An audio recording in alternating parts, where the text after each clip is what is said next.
குடியரசு தினத்தை முன்னிட்டு குற்றாலம் பேரூராட்சி அலுவலகம் மற்றும் நகரிய துவக்கப்பள்ளியில் அதிமுக பேரூராட்சி மன்ற தலைவர் கொடியேற்றி மரியாதை செலுத்தினார்.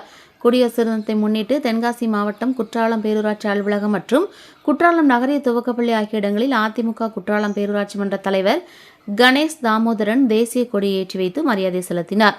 பின்னர் குழந்தைகளுக்கும் பொதுமக்களுக்கும் இனிப்புகள் வழங்கினார். இந்த நிகழ்ச்சியில் பேரூராட்சி ஊழியர்கள் உள்ளிட்டோர் பலரும் கலந்து கொண்டனர்.